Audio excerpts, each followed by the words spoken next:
Everyone, my name is Christy and welcome to day 519 of trying a new makeup product every day. Today I'm so excited because we are going to be playing with dollar store eyeshadow again. So I have here the Almay Intense Eye Color Everyday Neutrals for green eyes. So I found this at the Dollar Tree, and I also already tried out this one that I found at the Dollar Tree. This is the Evening Smoky palette for green eyes. So I picked up 3 palettes for green eyes when I saw them at the Dollar Tree. I picked up an Evening Smoky palette, an Everyday Neutrals palette, and then I think I also have a Party palette, but they're all for green eyes and it's supposed to enhance your eye color. And I love things that are supposed to enhance my green eyes because it is one of my favorite features about myself. And I also just think that these look like very pretty colors to create such a pretty eyeshadow look, and it was only $1. If you want to see my review on this palette here, the Evening Smoky, I will link that video down below. And so this is in shade number 120, and I love that it just comes in the shape of an eye. So you see the lid color here, then the crease color, and then kind of the upper in between the eyelid and eyebrow shade, like the highlight shade. And even though I play with makeup all the time, I still really appreciate a palette that really simplifies it, because I think it can be really hard to figure out what color combinations to use. But to start out this eyeshadow review and eyeshadow tutorial, I am going to go in with my Urban Decay eyeshadow primer potion like I always do, so that my eyelids are primed, and that way I'm giving the eyeshadow as fair of a chance at performing its best as I can. And I just have so many creases in my eyelid, and this really helps prevent creasing. And if you want to see my full review of the primer potion, I will link that video down below as well. Okay, the lids are primed. So the packaging has directions on it of how to apply the shadow. And it says step 1, apply bottom shade all over the eyelid. And I would typically go in with the crease shade first and then do the lid shade. Ooh, it says, get the complete Almay Intense Eye Look with coordinating mascara and eyeliner. I wish I had the mascara and eyeliner for green eyes. Ooh, if you know where I can find that, let me know in the comments down below. Okay, so I'm gonna follow what it says to do and do the lid shade first. Oh, and it does come with this little applicator, but also to make sure that I'm giving this shadow as fair of a chance as possible at performing well, I'm going to use my typical eyeshadow brush, which this is actually from the dollar store, and it's my go-to eyeshadow brush. I love it. It's from Wet n Wild. It's the kind that's white with the pink tip on the brushes, and whenever I go to the Dollar Tree I see them there, so I am kind of sticking with that dollar store theme, I guess. But you know what, let me swatch each color first. Definitely are feeling a bit dry and chalky.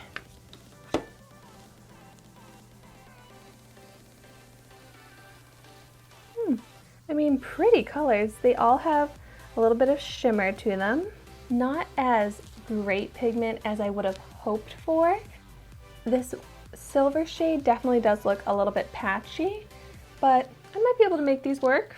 At least I hope so. These really are pretty colors though, like such my type of shades. I love a silver, a sparkle, a pink. But so because this is a shimmery shadow and I'm going to be applying it all over my eyelid, I'm just going to use my finger to apply it. That's how I normally apply those types of shadows, and I find that that's how I get the best pigment payoff. And if you notice my nail, this is the, it's from the brand Impress. It's a stick-on manicure and I love it. I've been wearing them for a couple days now and I highly recommend them. I got these nails from Influencer and I recently posted my unboxing, so I will also link that video down below. So many videos linked down below this time. Ooh, I actually really like this as an all over lid shade. It's not as pinky as it looks here.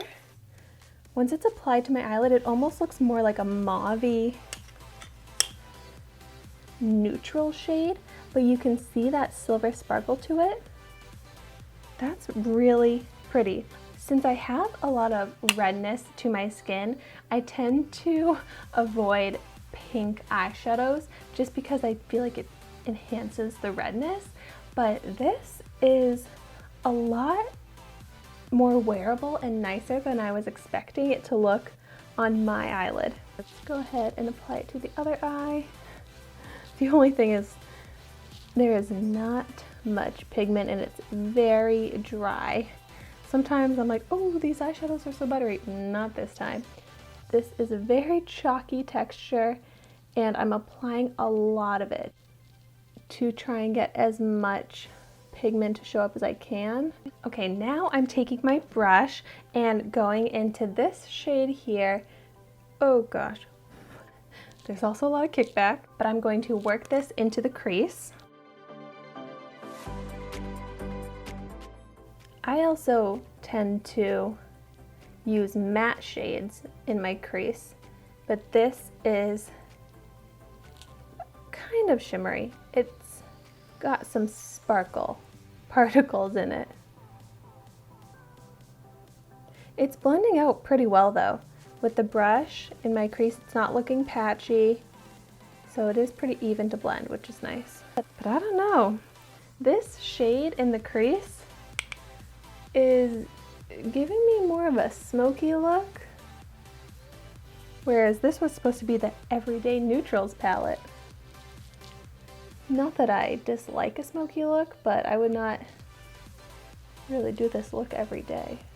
It is like, this eyeshadow look is just looking so muted, and that's because it's not super bright pigment and not very pigmented. But if that's the look you're going for, that's fine.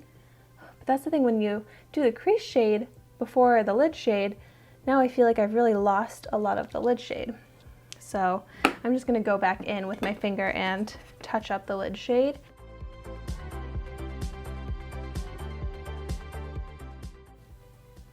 Even as I'm trying to touch up the lid shade, I feel like I have so much eyeshadow on my eyelids right now.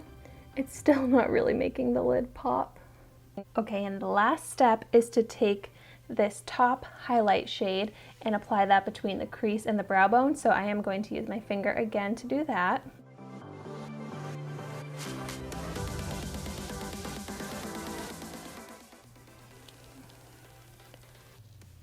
I mean, it's just not as highlighting as I want it to be.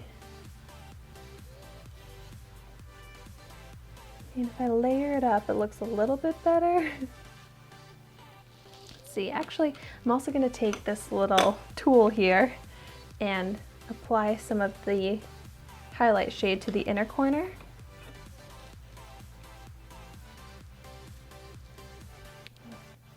I mean, it's just barely showing up. It has so much potential, but just not enough pigment.